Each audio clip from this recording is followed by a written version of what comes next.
Faz de mim Aleluia. teu vaso, faz de mim oferta, faz o que queres. Boa noite, igreja. Fazer de mim.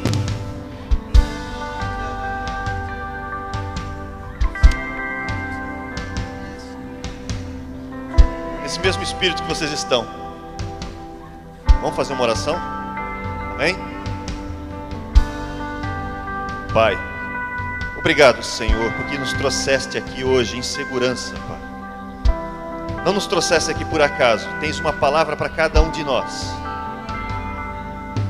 Senhor, abre os teus tesouros hoje, Senhor, para que estes que aqui estão e os que estão assistindo, Senhor, pela live, que sejamos todos, Senhor, presenteados pela tua presença.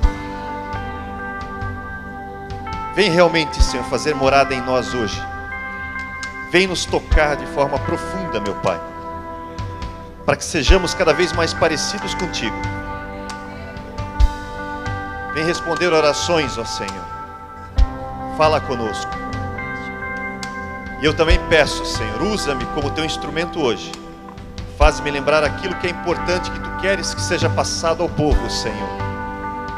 Também repreendo principados e potestades, para que tenhamos uma noite tranquila, sem nenhum tipo de problema. E que tua palavra tenha liberdade, Senhor, para fluir na vida de todos nós.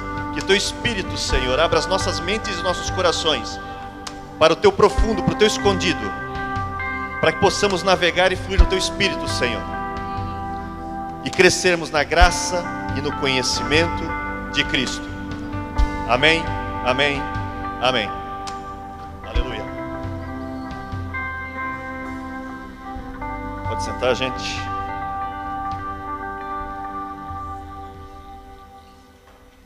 Antes de mais nada, eu quero agradecer o privilégio de poder ministrar hoje para vocês. O bispo me confiou uma responsabilidade tremenda. E o bispo Flori, ele sempre é muito generoso em tudo, até para nos dar as oportunidades, né? Nós somos prova viva disso, eu sou prova viva disso, né? Se não fosse o bispo enxergar em nós aquilo que às vezes nós não vemos, né? Muitas vezes não estaríamos realizando a obra de Deus. Então hoje eu tenho uma palavra para vocês, e eu fiquei pensando muito o que eu ia trazer. Mas o Espírito já tinha colocado no meu coração há algum tempo já, para falar algumas coisas,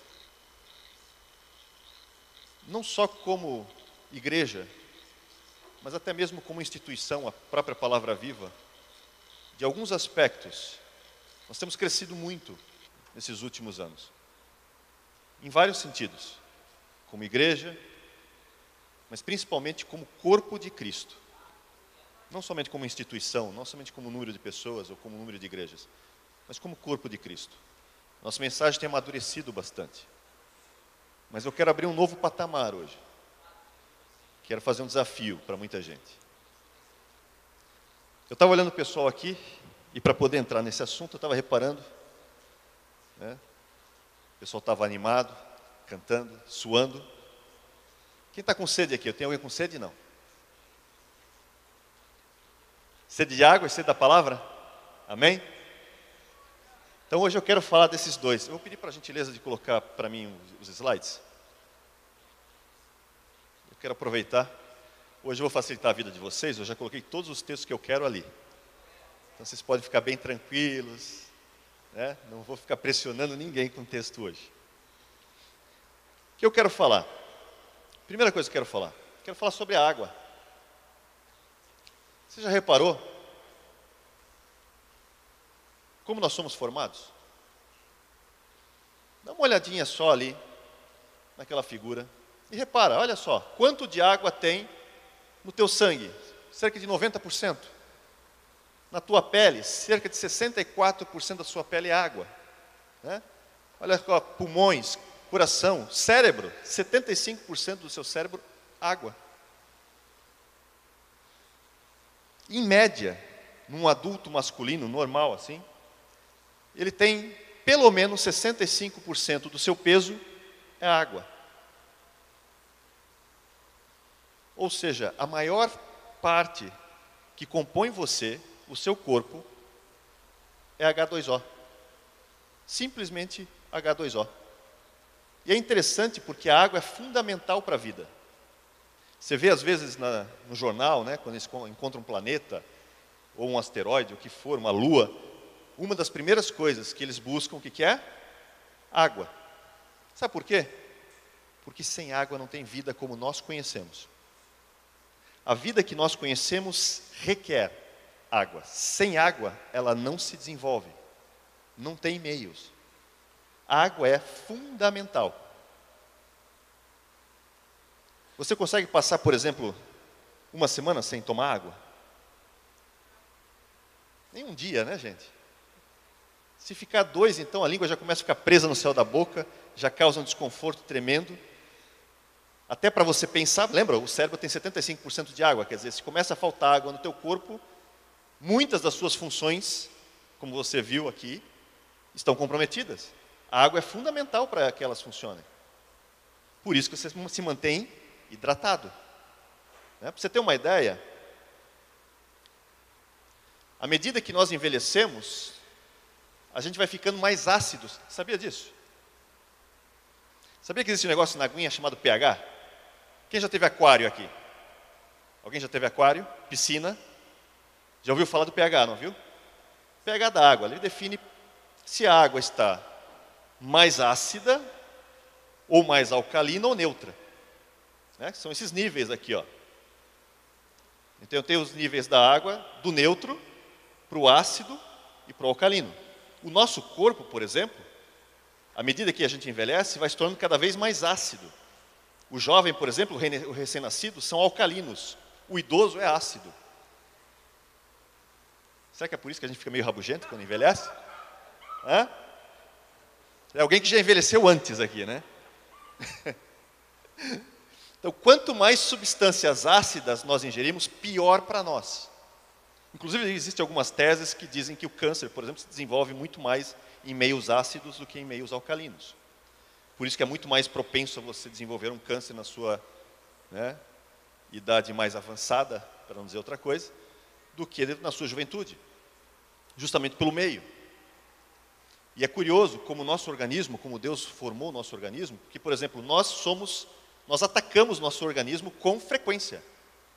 Quer ver um exemplo? Você toma ácido aos montes. Não é pouco não, você toma muito ácido.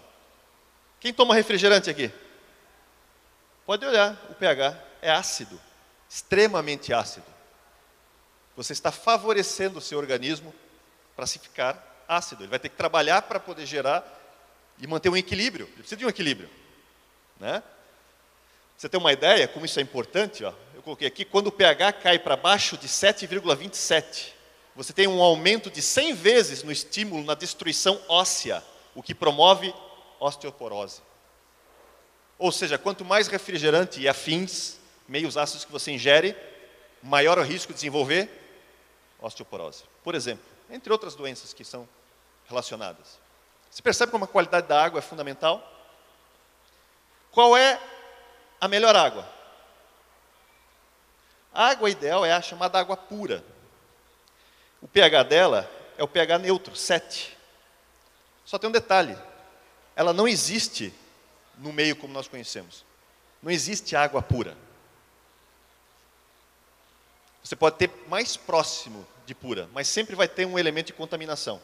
Então você pode ter 7,0 alguma coisa, 6,9999 alguma coisa, mas 7, nunca. Só que tem um detalhe. Água, em hebraico, maim, né, é muito parecido com H2O. Você tem, por exemplo, H2O, né, 2 hidrogênios, um oxigênio, e maim você tem 2 mens e um iode. Ambos significam água. Será que é por acaso, gente?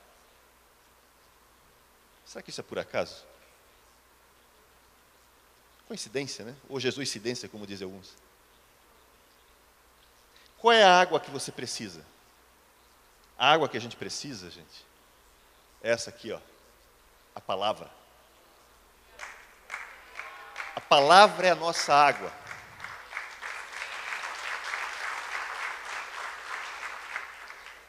E a Bíblia, inúmeras vezes, eu vou botar aqui os textos, inúmeras vezes, relaciona a palavra de Deus com água. Lembra que a água pura, qual é o pH da água pura que eu falei? Alguém lembra? 7. 7 exatos. O que 7 representa?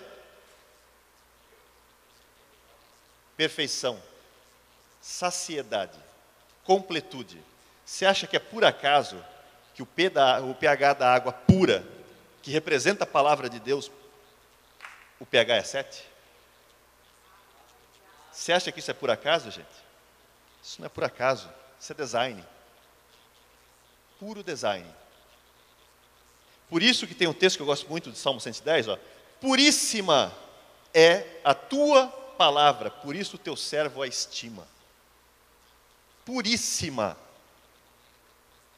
Inclusive, lembra que eu falei? A água pura no nosso meio normal não existe na sua forma real. Ela é ideal.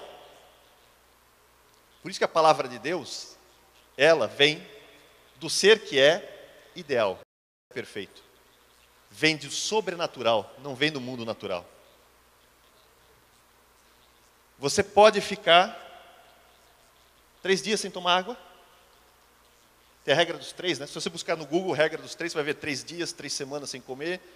Vários 3. Mas a água já, primeiro, 3 dias sem água, depois disso já começa a ficar complicado o negócio. Só que tem um detalhe. Às vezes a gente passa a semana sem hidratar o espírito. Você não passa um dia sem hidratar o teu corpo, mas às vezes passa semana, ou semanas, para não ser pior, sem hidratar o teu espírito. E nós necessitamos da água do espírito, tanto quanto da água do corpo, se não mais. Lembra, nós somos feitos do quê? Em maioria, água. Tem até uma piadinha velha, né? Você chega para a menina, para cantar, a menina pergunta, você gosta de água? Gosto. Ah, então você já gosta 70% de mim. Eu sei, essa é ruim mesmo, é antiga. Mas tudo bem. Deixa para outro dia. Não estou inspirado hoje, mas tudo bem. Mas a palavra é fundamental, gente. A palavra, ela hidrata você, né? Ela limpa você, lembra? Purifica por meio da lavagem da água. Somos limpos pela palavra. E Jesus lá para os samaritanos o quê? Olha, quem beber da água que eu lhe der, nunca mais terá, porque essa água que eu lhe der será nele uma fonte a jorrar para onde? Vida eterna. Você quer ter vida eterna, gente? Está aí o segredo. Beba Jesus. E não é aquele refrigerante lá do Nordeste, não. Tá?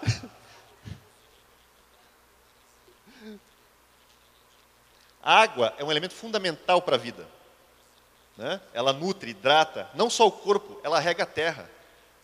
Nós não teríamos colheita sem água. Não teria como. Não é à toa que o texto de Isaías diz, porque derramarei água sobre o sedento e torrentes sobre a terra seca. Derramarei o meu espírito. O que ele está comparando? Água com um espírito. Joel também fala sobre o derramamento do espírito nos últimos dias. Há mais ou menos 1 ano atrás, eu acho que eu preguei aqui, numa segunda noite, sobre o porquê das chuvas. E eu falei sobre as 2 chuvas, a chuva temporã e a chuva serôdia. Né? Quem estava aqui lembra? Chuva temporã e chuva serôdia. Elas são o quê? Figuras do avivamento. Elas falam do avivamento que veio na época dos discípulos e veio na época, e virá na época do tempo do fim. Temporã é a chuva do tempo dos discípulos, que vem para fazer com que a palavra germine e cresça. E você tem a chuva serôdia, que vem próximo da vinda de Jesus. Mas o objetivo dela não é encharcar a terra para que o fruto germine, né? A semente germine. O objetivo dela é pegar o fruto que já tem, porque a colheita está chegando. Então já tem fruto. O objetivo dela é amadurecer o fruto. E é curioso, eu gosto de observar algumas igrejas pelo Brasil, e eu estava observando a nova, lá do Rio, do Maurício Fragali. Não sei se alguém conhece o Maurício Fragali, tem acompanhado. Ele também tem pregado muito sobre a graça, ele conhece muito sobre a graça e estuda muito sobre isso. E curiosamente, agora em janeiro, final de janeiro ou fevereiro, ele começou uma série falando justamente sobre as chuvas.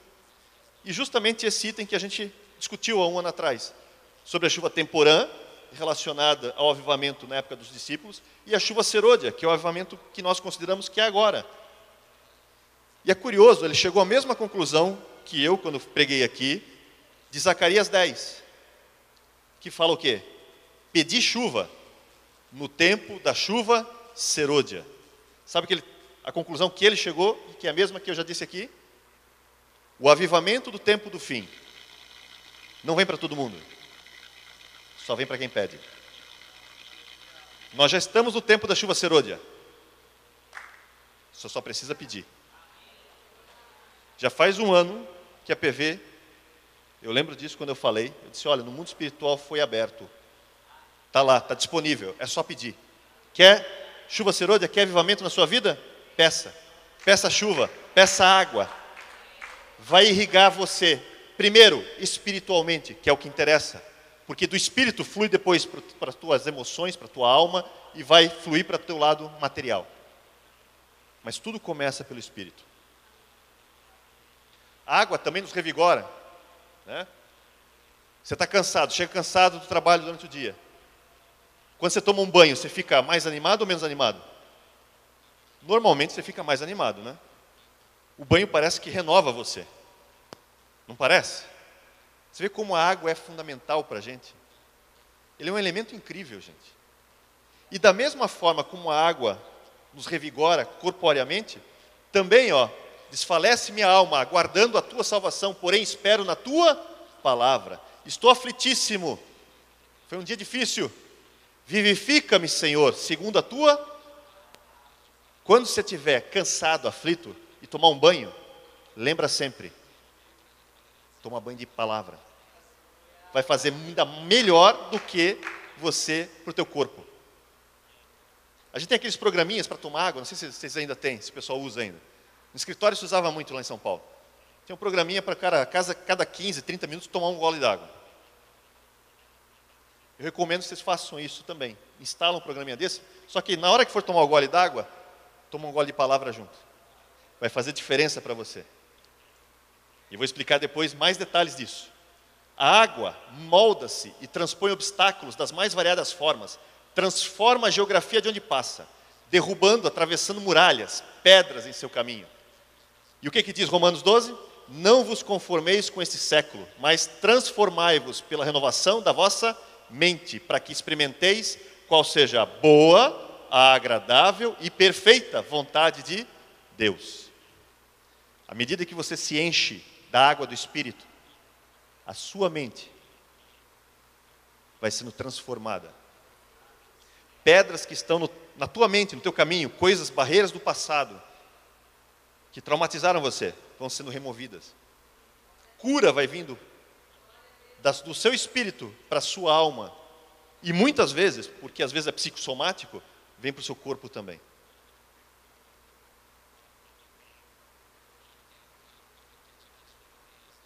A água também é um regulador térmico. Eu vi o pessoal aqui suando.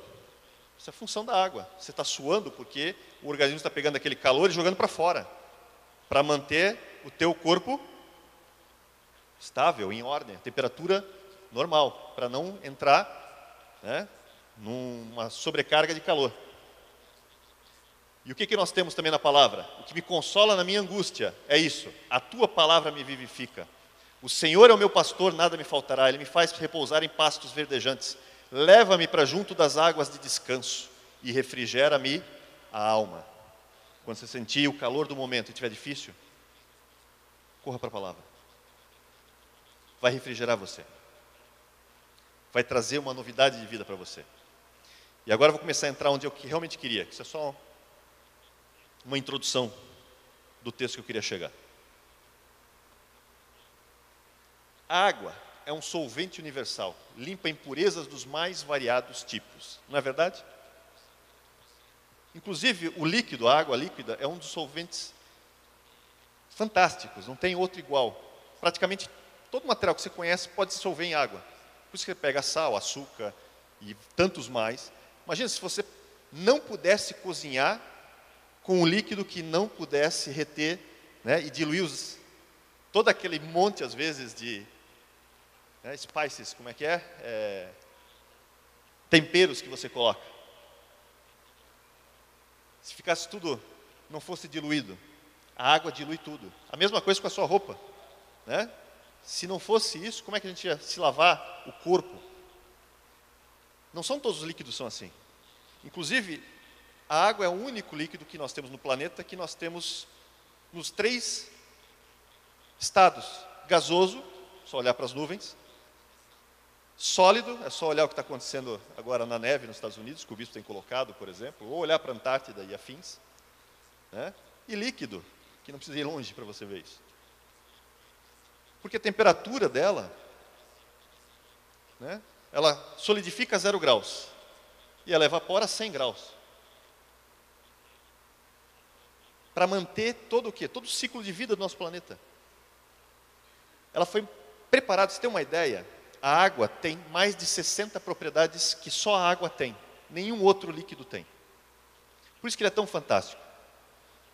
Eu já pensei em fazer uma série de pregações, pegando cada item da água e fazendo paralelo com a palavra.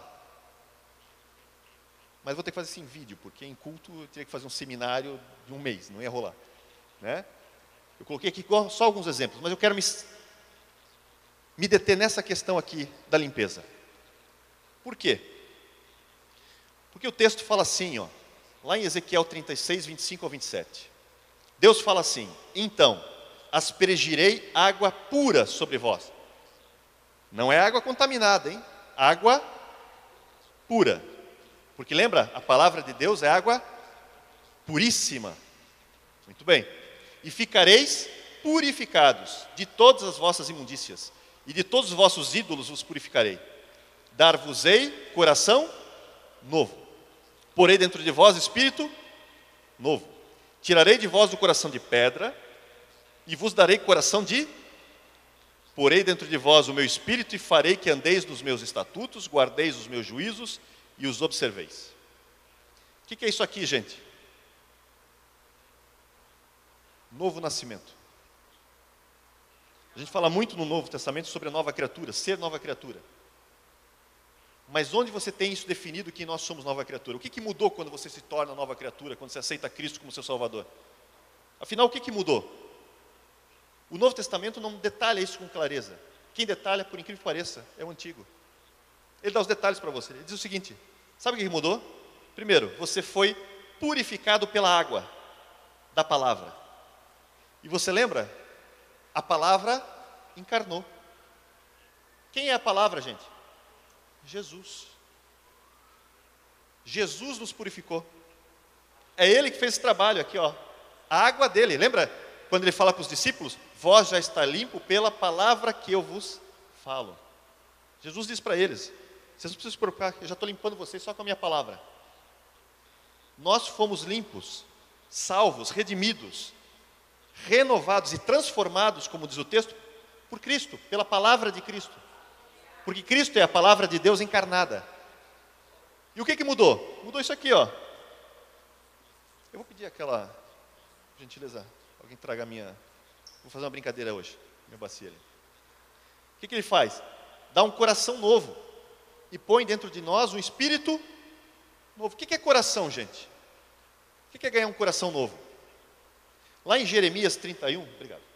Lá em Jeremias 31, 31 ou 33, ele fala o quê? Eu vou fazer uma nova aliança com vocês, e nas suas mentes eu vou imprimir as minhas leis, e no coração eu vou inscrever elas. Não é assim? O que é coração e mente? Alma. Você é um ser trino, lembra? Você tem corpo, alma e espírito. A alma é a sede das emoções e da razão. Você ganhou um coração novo, uma alma nova, uma mente nova. Mas não foi só isso que você ganhou. Você ganhou também o quê? Um espírito novo. Está vendo? Ó? Coração novo, espírito novo. E além de ganhar um espírito novo, o que você ganha? O Espírito de Deus em você. Isso é nova criatura. Isso é o nascer de novo. Deixa eu pular um aqui. Deixa eu ir para cá. Lembra o nascer de novo que Jesus está discutindo com Nicodemos? E aí Jesus fala para Nicodemos: Nicodemos, se alguém não nascer de novo, não pode ver o reino de Deus. Aí Nicodemos diz: mas como assim? Eu vou entrar no ventre da minha mãe? E aí Jesus fala: pô, você é mestre e não entende nada? Vou te explicar. Em verdade te digo, quem não nascer da água e do Espírito não pode entrar no reino de... Nascer do que, gente? Água e do Espírito. Ele escolheu essas palavras por acaso?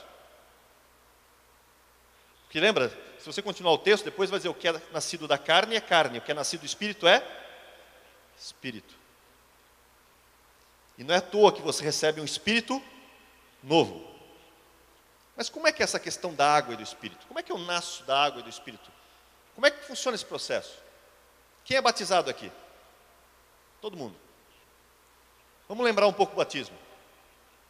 Como é que é a gestação de uma criança? A criança que está no ventre da mãe, ela está envolta em quê? Água, líquido amniótico, não é? Ela é gestada e gerada dentro de uma bolsa de água. Olha a água aí mais uma vez. Só que no nosso caso, é um pouco diferente, porque a gente não entra no ventre da nossa mãe de novo. Mas existe um ventre que você entra, sabia disso? Eu estudei a palavra ventre em hebraico. Por curiosidade eu fui olhar. Eu gosto de ficar navegando na Bíblia, olhando alguns textos e vendo o seu significado. E eu procurei o significado da palavra ventre. Ventre é rerem em hebraico. E ele vem de uma raiz chamada raran. Que coisa boa de falar, né? Rerem, raran. O hebraico é uma língua... Na verdade tem que ser um R gutural que eu não consigo fazer. Mas cheguei perto. Raran também significa ventre. Mas não significa só ventre. Sabe o que raran significa? Amor profundo de Deus. As misericórdias de Deus. Sabe o que isso quer dizer? Jesus está dizendo o seguinte: Nicodemos, você não vai entrar no ventre da tua mãe. Você vai entrar no ventre de Deus. E quando você entra no ventre de Deus, você vai ser envolto em água. Por isso o batismo. O que é o batismo? O batismo é uma simbologia do que acontece no novo nascimento. Como é que é o batismo? O batismo, você chega, a primeira coisa que você faz é trancar a respiração, não é verdade? Símbolo do velho homem que está morrendo. E aí você é colocado embaixo d'água, não é? Você entrou no ventre de Deus. Porque está cercado por água. É curioso que os cristãos da Síria, lá na época da igreja primitiva, eles chamavam o tanque batismal de ventre de Deus. Eles não diziam assim: vamos para o tanque de batismo. Não, eles diziam assim: ó, você agora vai entrar no ventre de Deus. Porque agora você vai nascer de novo, e aqui começa a tua ressurreição. É aqui que você vai ser filho de Deus. Por quê? Porque lá no ventre você começa a ser gestado. Mas você está cercado pelo quê? Por água. E o que é água, gente? Palavra. E o que é a palavra? Jesus. O ventre é o amor de Deus. Mas quem vai te gerar, que vai te rodear de alto a baixo é Cristo. Por isso que todos somos gerados em Cristo. E lembra o novo nascimento? Você ganha uma nova mente e um novo coração. Olha como é curioso isso. A gestação de uma criança. Na terceira semana surgem os dois principais órgãos, dois primeiros e principais órgãos: sistema nervoso central e coração. Cérebro, mente e todo um simbolismo do batismo é do novo nascimento. Deus colocou você no ventre para gerar em Cristo, para te dar um novo coração e uma nova mente.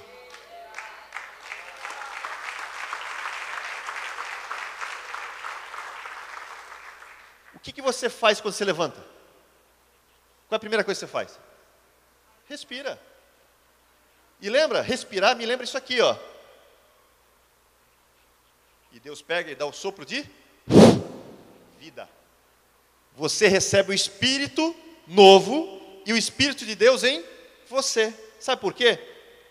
Porque no hebraico, quando Deus formou o Senhor ao homem, né? Deus formou o Senhor Deus ao homem do pó da terra, Ele soprou nas narinas fôlego de, na nossa tradução está vidas, mas em hebraico é raim, e raim é vidas.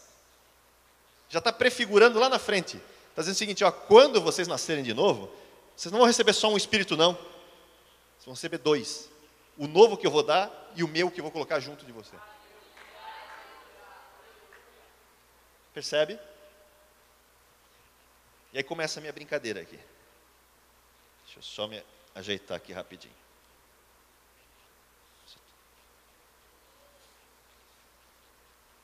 Isso é para facilitar. Às vezes a dinâmica ajuda a gente a entender algumas coisas. Aqui eu tenho uma pedra. Lembra? Ezequiel que eu li agora? Dar-vos-ei coração novo. Vou tirar o coração de pedra. Você tinha um coração de pedra. Sabia disso? Teu espírito estava praticamente morto para Deus.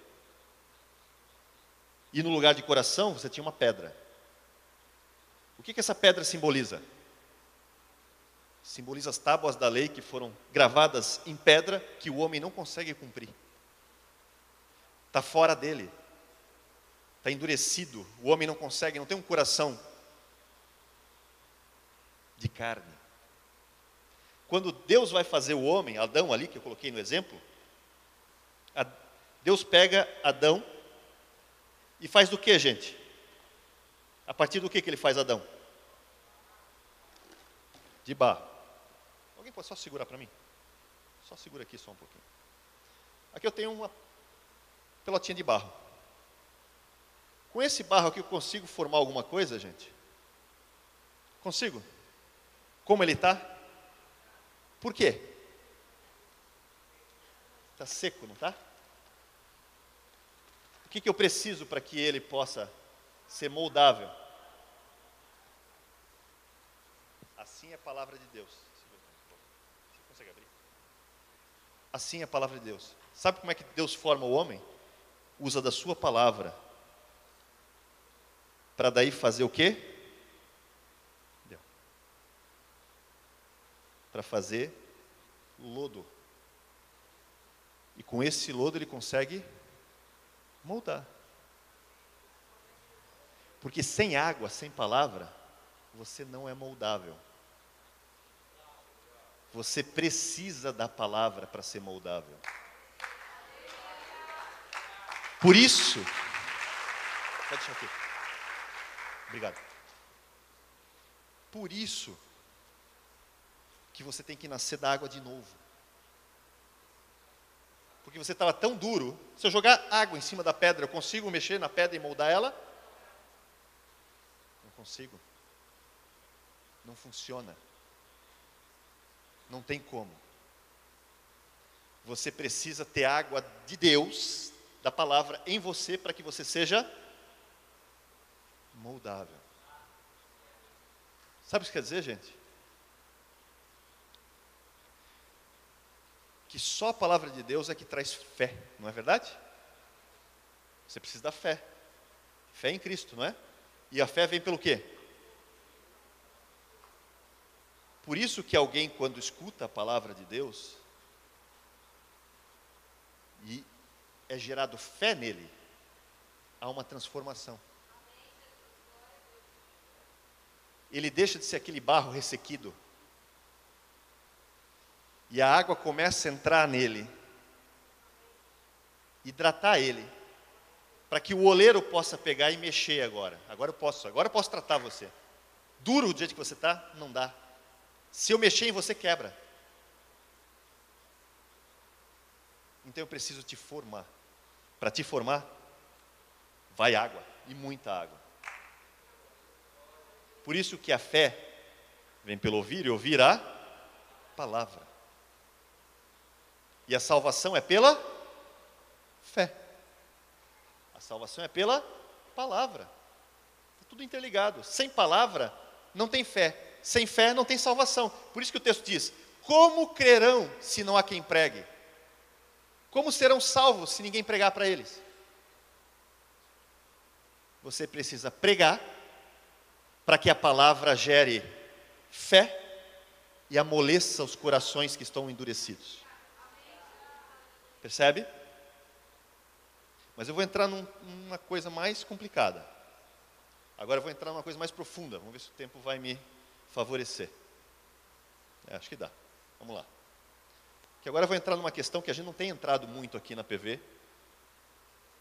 Não porque a gente não queira, porque às vezes nós estamos num processo de crescimento e amadurecimento. A nossa palavra vem crescendo, não é verdade?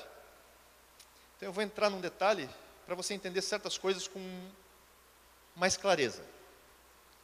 Depois que você nasce de novo, você está liberado para pecar, gente?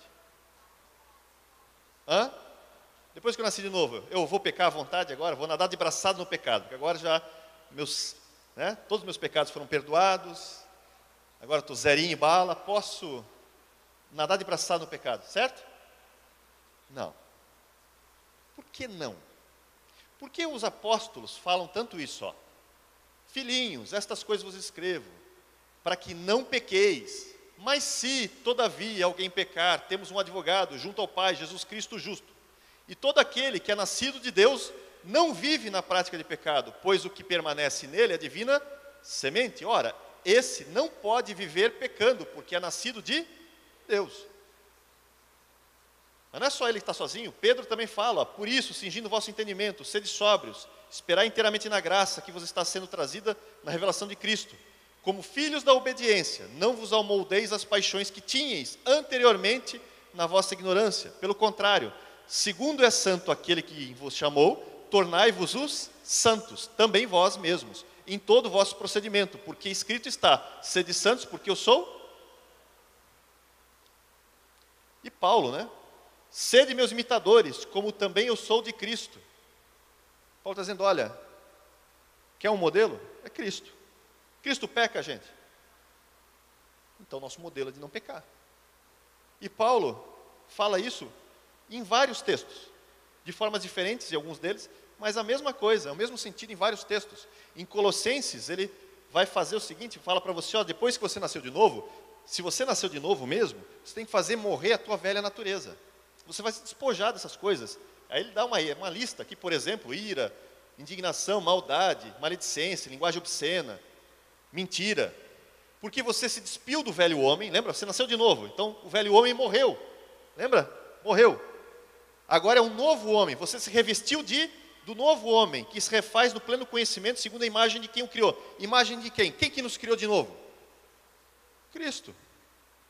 Deus usando por meio de Cristo, lembra? Nós, gerados no ventre de Deus, por meio de Cristo. Somos feitos à imagem de Cristo. Mas por que pecamos? E por que o pecado é perigoso?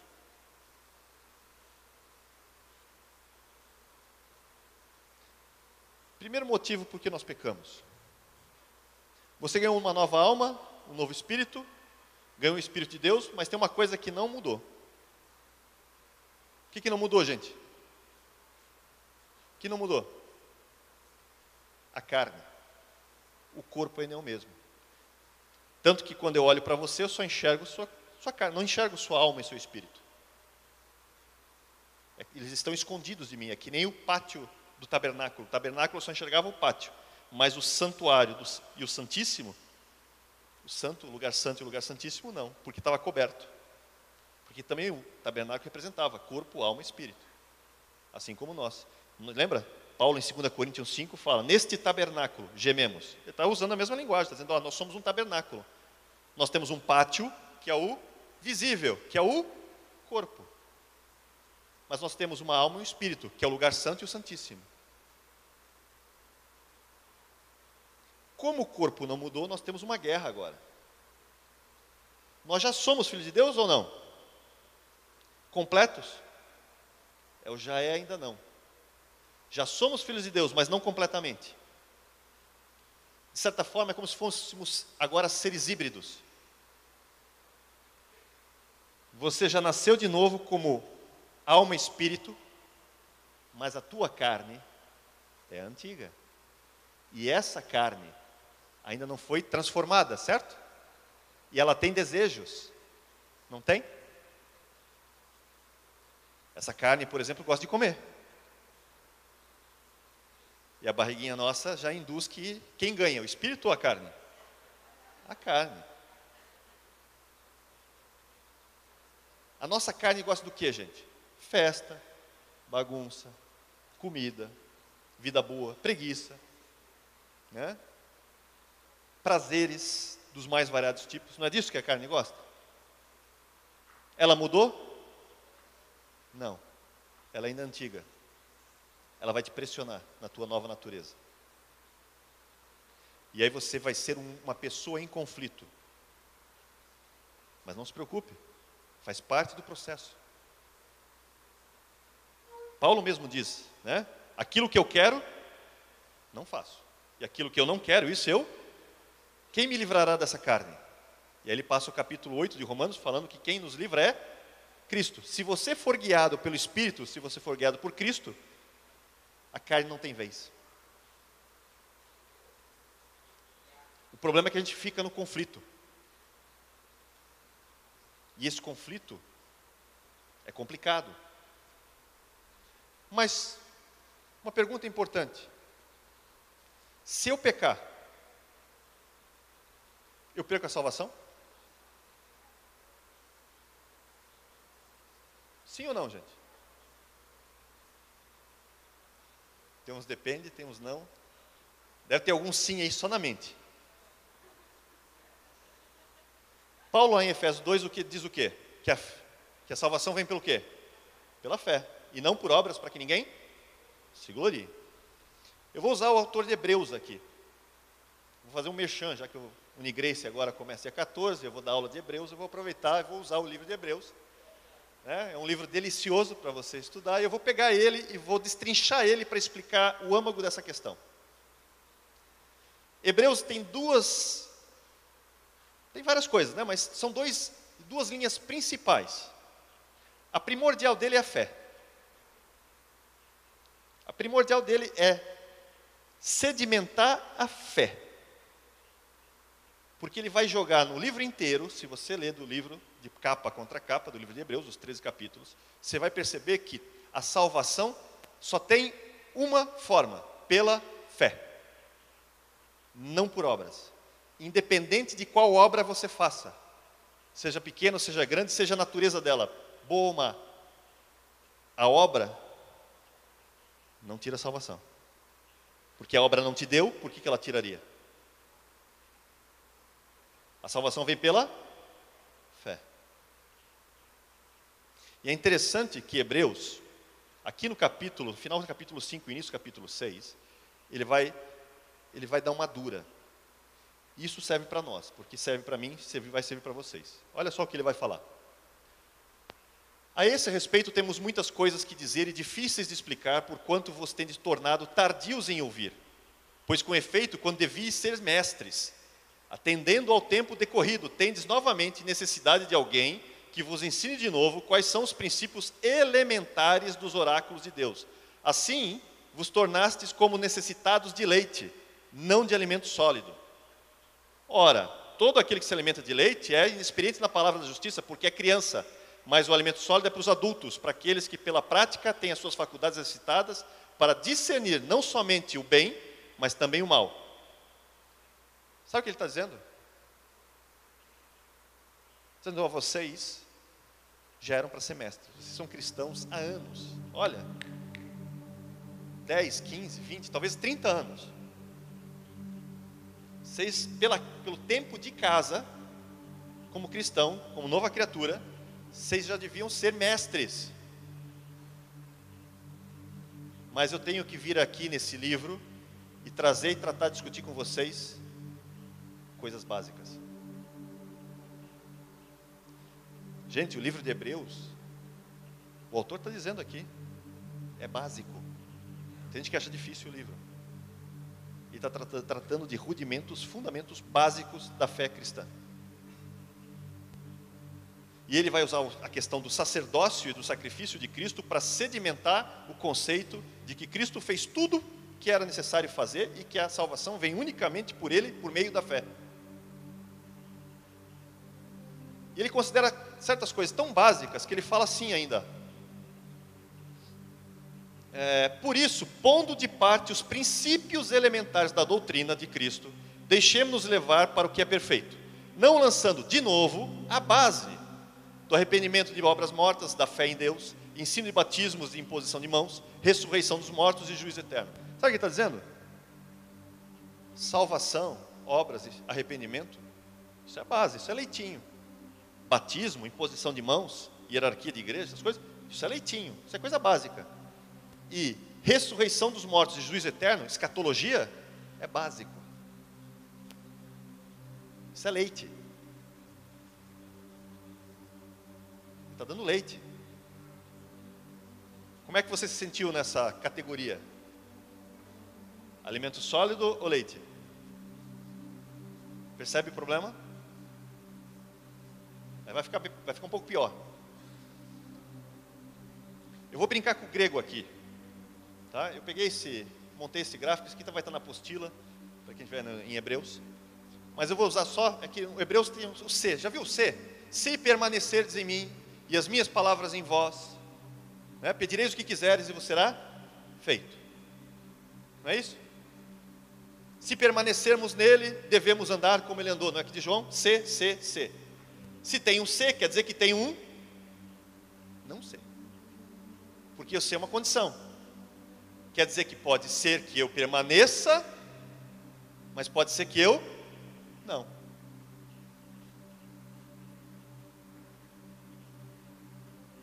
Se eu permaneço em Cristo, minha salvação é certa. Mas se eu não permaneço em Cristo, eu tenho salvação? O que ele está dizendo? Que você pode não permanecer. João fala isso. O autor de Hebreus fala isso. E vários outros textos falam isso. Que nós podemos não permanecer. Mas não se desespere. Esse C tem um negocinho, um detalhe bem interessante no grego. Eu peguei o grego aqui do Daniel Wallace, que é o chamado Greek Grammar Beyond the Basics. Ou seja, gramática grega além do básico. E ele fala que no C, no grego, tem 4 tipos de C. Diferente do nosso em português, só tem um. Lá tem 4. Vai me interessar esses dois aqui, ó. Terceira classe e quarta classe de Cs. Esse se permanecerdes em mim é um C otimista. Quando ele usa C, João usa esse C, ele está dizendo o seguinte: olha, ou quando Jesus, que ele translitera, que Jesus está dizendo, se permanecerdes em mim e as minhas palavras em vós, não é isso que ele diz? Ele está dizendo o seguinte, é um C otimista. Ele está dizendo o seguinte: olha, é muito provável que você permaneça em mim. A probabilidade de você permanecer em mim é altíssima. O contrário é muito baixo. Ele existe, mas é pequeno. Aí existe um outro C, esse aqui é o C positivo, tem um C negativo. O C negativo é quando eu digo C, mas eu não quero que seja. Mas se for, olha, é difícil que aconteça, é o C pessimista. Eu acho que não vai acontecer. Um exemplo disso, Zaqueu. A gente malha Zaqueu, né? A gente chama Zaqueu de vários nomes não muito agradáveis para uma pessoa, né? Chama ele, mas ele foi salvo, não foi salvo? Foi. O que ele diz? Zaqueu se levanta, diz ao Senhor: Senhor, resolvo dar aos pobres metade dos meus bens. E se, em alguma coisa tenho defraudado alguém, restituo 4 vezes mais. Se defraudei alguém, se. Ele está dizendo um se aqui, que ele está usando ei no grego e não ean. Ele está dizendo, olha, eu acho que eu não defraudei ninguém. Eu não tenho certeza absoluta, mas é muito provável que eu não tenha. É muito provável que a minha afirmação não seja verdadeira. É muito provável que eu não tenha defraudado ninguém. Mas, se eu esqueci, se eu não percebi, e sobrou alguém, eu vou restituir. Ele não está pensando o que ele fez. Ele está assumindo, olha, eu acho difícil, eu acho que eu não fiz. Mas, se eu tiver feito, eu faço o que a lei diz. Percebe? O ser que interessa para você é o ser otimista, de permanecer em Cristo. E eu falei disso porque eu vou usar esse texto aqui de Hebreus para falar sobre o pecado. O pecado faz você perder salvação ou não? Voltando, faz ou não faz? Faz ou não faz? Faz ou não faz? Se eu contar uma mentira agora, perdi a salvação? Não. É um pecado? É. Mas não perdi a salvação. Lembra, as obras não me fazem perder a salvação. Seja ela boa ou má. Mas cuidado. Tem um porém aqui. E é isso que muitas vezes a gente não entende. E é isso que eu vou explicar agora. Hebreus fala assim: tende cuidado, irmãos. Ó, irmãos, ele não está falando para ímpio. Está falando para igreja, crentes.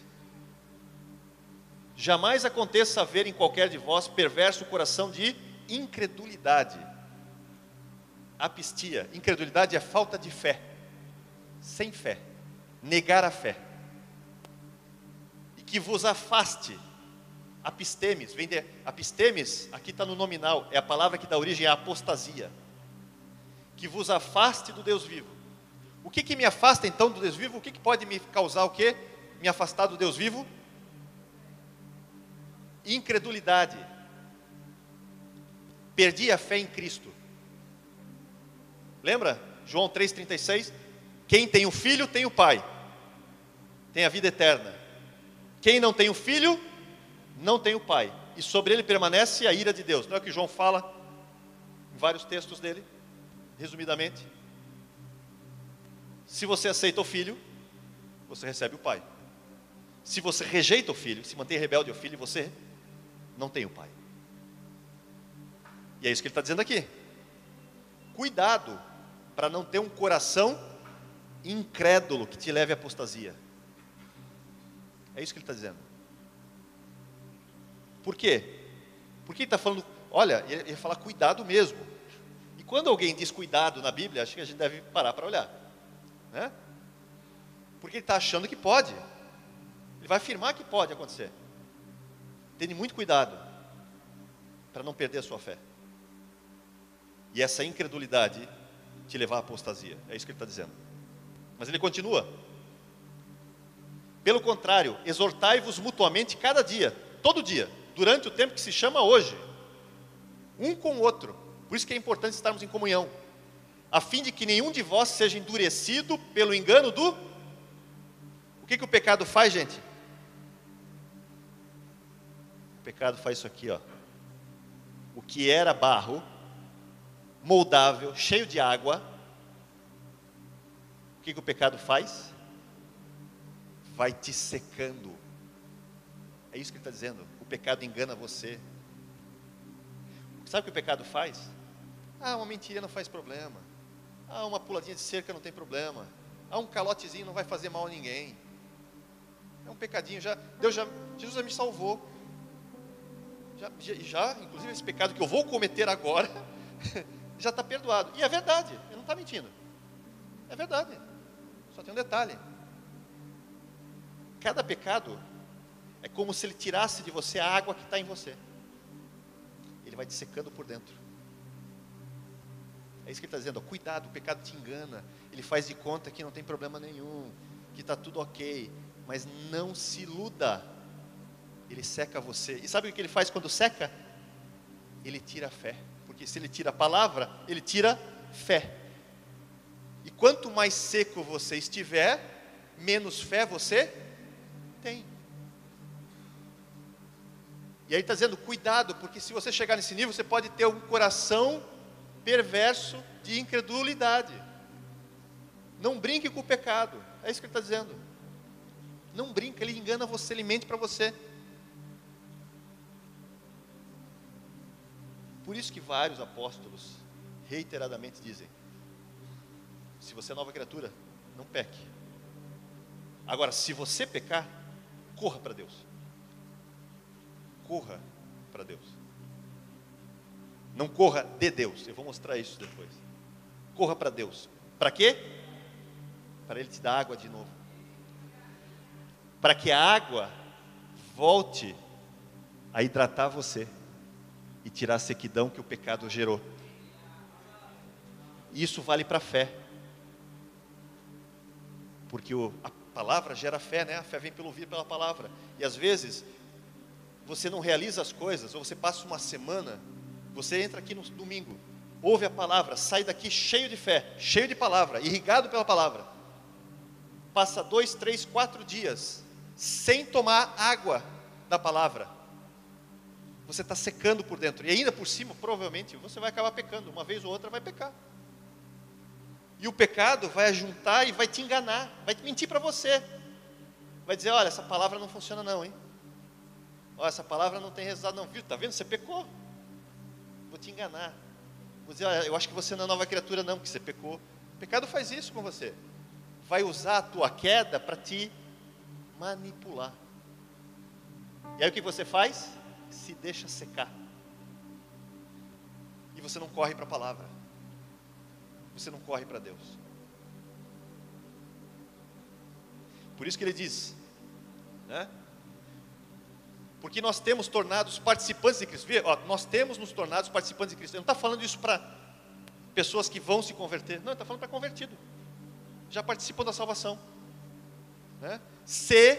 E aí vem o ser otimista, se de fato guardarmos firmes quando? Até o fim. Até o fim é quando? Até você morrer ou Jesus voltar, um dos dois. Você vai guardar isso até o fim. A mesma confiança, mesmo fundamento que desde o princípio tivemos. Por isso, se ouvirdes a voz, não endureça o vosso coração como foi na provocação. Pois eles, quando eles endureceram o coração lá no deserto, não conseguiram entrar no descanso. E ele está dizendo, cuidado, não endureça teu coração. Seja cheio da palavra. A palavra vai irrigar você. Eu só botei aqui um pouquinho na água, já começa a gerar um lodozinho.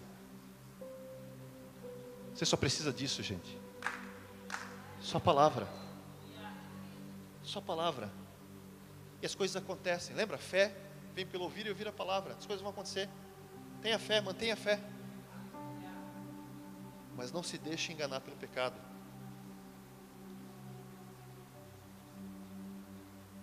Opa, pulei um aqui. Depois eu volto lá. Só para você saber, é 2 Coríntios 7:10. Leia depois. Quando você peca, você fica triste? Fica ou não fica? Fica, normalmente fica. Você deveria ficar triste? Deveria. Sabe por que deveria? O texto de 2 Coríntios 7:10, depois você leia, eu não consegui botar aqui, porque eu acho que dá problema no meu slide. Não deve estar respondendo direito. Está aqui, ó. Me alegro não porque foste contristados, mas porque fostes contristados para arrependimento, pois fostes contristados segundo Deus, para que de nossa parte nenhum dano sofresseis, porque a tristeza segundo Deus produz arrependimento para salvação, que a ninguém traz pesar, mas a tristeza do mundo produz morte. Sabe o que ele está dizendo? Quando você pecar e ficar triste, lembre que é uma tristeza que vem de Deus. E a tristeza de Deus não é uma tristeza que traz peso, não é para te condenar. Essa tristeza não vem para te condenar. Não é uma tristeza, você pecou, agora você está condenado. Quem fala isso é o pecado. Lembra? O pecado é que vai te enganar. É ele que vai usar isso e vai dizer o seguinte, olha, agora que você pecou, agora você está condenado, já era. Isso é engano do pecado. Essa tristeza vem para dizer para você o seguinte, olha, essa tristeza, filho, vem cá que eu quero te abraçar. Vem cá, eu quero encher você de água. Eu quero que você volte para os caminhos. É isso que ele está dizendo. Porque a tristeza de Deus produz salvação. A tristeza do mundo, a tristeza do pecado, a tristeza que Satanás coloca para você, é para te enganar, para trazer morte. Então, quando você pecar, corra para Deus, não de Deus. Percebe? E eu vou terminar agora sim com esse aqui, esses dois últimos slides. Sabe o que é isso aqui? Tabernáculo. Aqui você tem o pátio, né? Aqui está aberto, tem as cortinas, mas só para você poder ver o que está dentro. Aqui tem o lugar santo e o santíssimo, né? Aqui você tem o altar, onde é feito o sacrifício, uma bacia de água, né? Aqui o lugar santo, onde tem a menorá, mesa dos pães, o altar de incenso, e no Santíssimo, a presença de Deus, que é a arca que simboliza a presença de Deus, o trono de Deus. Por isso são 3 níveis. Lembra os 3 níveis? Vou dar um exemplo. 1 Coríntios 13. Né? Diz assim, agora restam somente fé, esperança e amor. E o maior deles é o amor. Jesus fala em João 14, eu sou o caminho, a verdade e a vida. Né? Depois, Romanos, que nós lemos 12, 2, fala o quê? Transformai a vossa mente para conhecer a boa, agradável, perfeita vontade de Deus. Aí você tem, por exemplo, as recompensas das sementes, que são a 30, 60, 100 por 1. Ou João 15, você dá fruto, mais fruto, muito fruto, não é isso? Muito bem. A fé te leva para o caminho, são as 3 portas aqui, ó. Primeiro véu, caminho. Segundo véu, verdade. Terceiro véu, vida. A fé, que é o primeiro, te leva para o caminho, para conhecer a Cristo, para você conhecer a boa vontade de Deus e produzir fruto, a 30 por 1. Aí você vai trabalhando a sua fé, vai gerando esperança e amor, e essa esperança vai crescendo em você, assim como a fé, que é tudo cumulativo. Essa esperança vai fazer você passar pela porta da verdade. Na porta da verdade, você vai conhecer a agradável vontade de Deus. Qual é a agradável vontade de Deus? Que você tenha a mente e o coração de Cristo. A boa vontade é que você seja salvo. A agradável é que você seja com a mente e o coração de Cristo. E aí você vai produzir muito mais fruto, a 60 por 1. E aí você vai continuar gerando mais fé, mais esperança, e você vai começar a amar como Ele ama. Porque lembra, o maior deles é o amor te faz passar pela porta da vida. E lá você conhece a perfeita vontade de Deus. Você dá fruta 100 por 1, e é muito fruto. Percebe? Nós temos pregado para vocês aqui, não só aqui, mas em todas as PVs, sobre fé. Muito sobre fé, não é verdade? Fé é leite, gente. Fé é dessa fase aqui, ó. Fase de bebê, menino, jovem, adulto. Maduro é lá, ó. Aqui é criança. Porque aqui ainda é guiado muito pela carne, precisa sacrificar todo dia, que ainda peca muito. Ainda não entendeu o que é a nova natureza dele. Não sabe quem ele é em Cristo direito. Por isso que o autor de Hebreus, e eu volto a falar, o autor de Hebreus dá essa bronca aqui. Está dizendo o seguinte, olha, a gente já vai estar conversando sobre coisas maduras, sobre amar como Deus ama, sobre amar o próximo, sobre a esperança do que nós vamos ser em Cristo.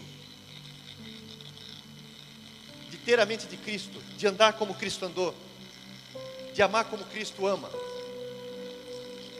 Mas porque vocês não crescem, eu tenho que falar de fé de novo, eu tenho que pegar os fundamentos, novamente fundamentar a fé, porque tem alguns que estão quase que apostatando, então eu preciso pegar o fundamento para você entender o que é a fé.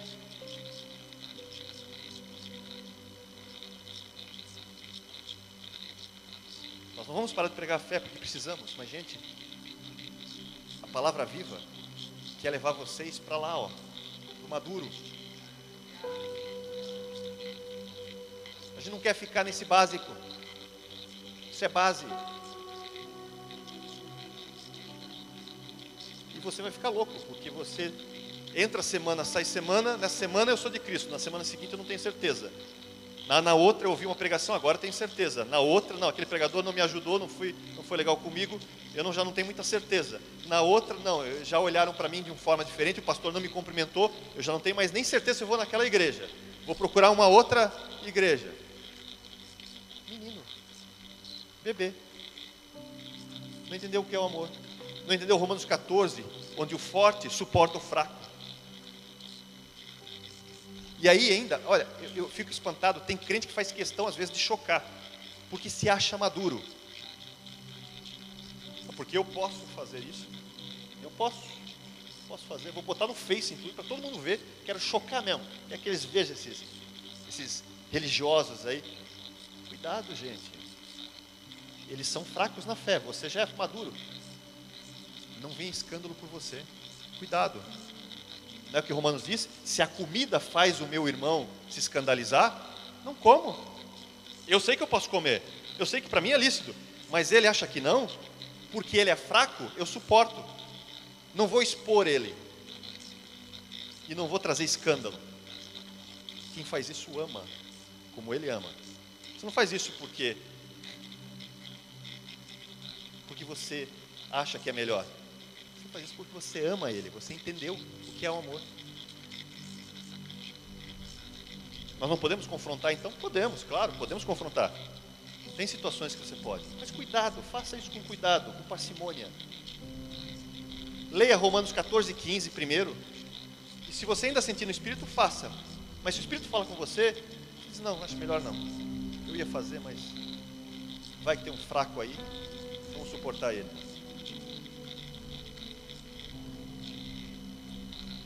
E eu quero terminar com esse texto aqui, ó. Vocês viram que lá no tabernáculo tem a bacia, não tem? Lá tinha a bacia. Aquela bacia é para o sacerdote se lavar antes de entrar no lugar santo. Ele tinha que passar por ali, porque se ele não passasse ali, havia risco de morte.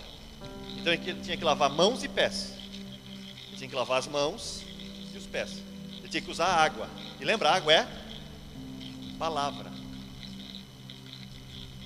E se você já viu um espelho d'água, porque imagina, a bacia está ali, né? Não está ventando nada, tem um espelho d'água. Quando você olha de longe, a primeira coisa que você vê é o quê? Reflexo do céu, que já aponta para o céu. Segundo, quando você vai pegar, você se vê. Porque a palavra faz isso com você. Quando você lê a palavra, ela vai dizer para você, olha, você está com uma manchinha aqui, ó, no teu espírito, não está funcionando direito. Sabe aquele amor que você tinha que ter? Que é amar o seu inimigo? Você precisa melhorar isso aqui, ó.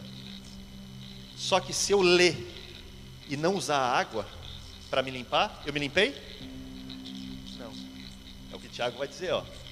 Porque se alguém é ouvinte da palavra e não praticante, assemelha-se ao homem que contempla no espelho o seu rosto natural, pois a si mesmo se contempla e se retira, para logo se esquecer de como era sua aparência. Se a água não for usada, ela não limpa. Se a palavra não for usada em você, não tem função nenhuma. É só para enfeite. E nós temos uma vantagem que o sacerdote não tinha. O sacerdote tinha que lavar a mão e o pé. Mas Jesus, quando vai lá na ceia, o que ele lava? Por que ele não lavou as mãos? Por que só os pés? Sabe por quê? Porque na antiga aliança era mãos e pés, porque mãos falam das obras e pé fala do caminhar santo. Jesus disse, as obras eu já fiz todas por vocês, vocês só têm que caminhar santo agora.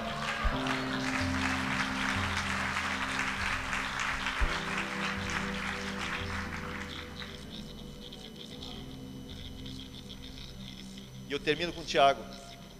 Aquele que considera atentamente na lei perfeita, lei da liberdade, e nela persevera, não sendo ouvinte negligente, mas operoso praticante, esse será bem-aventurado, feliz no que realizar. Quer ser feliz? Quer ser feliz? Enche-se de água. Enche-se de água. Quer ter fé? Seja a própria palavra. Assim como nós estamos 70% de água, ou seja, somos muito mais água do que o resto do corpo, né, que são minerais e tudo mais, seja mais água, tenha Jesus em você, seja cheio da palavra, você vai ser feliz em tudo que fizer. A igreja de pé, por favor.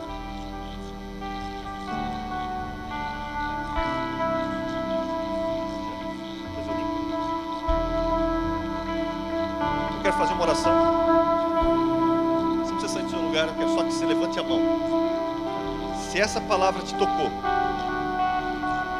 para uma mudança, uma reflexão, se tivéssemos hoje a bacia aqui, se Jesus tivesse uma bacia aqui para limpar os seus pés, porque lembra, Ele já fez tudo em relação às suas obras, porque você só precisa acreditar, só precisa da fé. Se o pecado tem te enganado, faça o que Hebreus diz, tenha cuidado, não se deixa levar pelo engano do pecado, você está triste por causa disso, corra para Deus. Ele vai te encher de palavra. Ele vai limpar todo esse pecado, todo esse sentimento. E o que era tristeza vai ser alegria. Então eu quero orar por você, para que você seja cada dia mais cheio dessa palavra, desse Espírito. E para que você busque ser maduro. Saiamos nós, como igreja, como um todo. Eu sei que tem muitos aqui que já são maduros, outros são jovens, outros são bebês. Mas vamos todos buscar a maturidade em Cristo. Buscar essa perfeição que Hebreus fala lá no capítulo 5, no final do capítulo 5 e 6, início do 6. Para sermos cheios da palavra. Eu quero que você peça a chuva serôdia sobre a tua vida. Porque a chuva serôdia vai regar a tua vida. Vai te encher de água, encher de palavra. Vai fazer você ter sede da palavra. Não sede de água normal. Isso você já tem naturalmente. Não, vai vir sede da palavra de Deus. Mas uma sede tão grande que você vai ter que tomar todo dia muita água da palavra para poder se saciar. Então peça a chuva serôdia. É a chuva de amadurecimento. Está disponível para você. É só pedir. Vamos orar. Pai amado, a tua palavra, Senhor, a tua palavra é poderosa por si só, independente de quem a pregue, porque ela tem poder em si. A tua palavra, Senhor, hoje foi na divisão da alma e do espírito, das juntas e medulas de muitos de nós aqui, Senhor. E tu mesmo diz que ela não volta vazia, mas realiza o propósito ao qual foi designada. Senhor, que saiamos aqui não só hidratados, mas inundados pela tua palavra, Senhor. Que realmente não saia de nós, Senhor, um córrego, mas os rios de água viva, conforme Cristo falou em João 4, Senhor. Que corra esses rios de água viva em nós. Que não sejamos, Senhor, somente nós saciados pela tua palavra, mas que levemos essa água a muitos, muitos e muitos mais, Senhor. Porque como crerão se não há quem pregue? Que sejamos nós, Senhor, a palavra viva, lida em nossas vidas. Não só escrita, mas que a nossa vida seja a tua palavra. Para andarmos como Cristo andou. Para sermos como a imagem de Cristo. Como está em Romanos 8, 29, Senhor. Que fomos feitos para sermos irmãos à imagem de Cristo.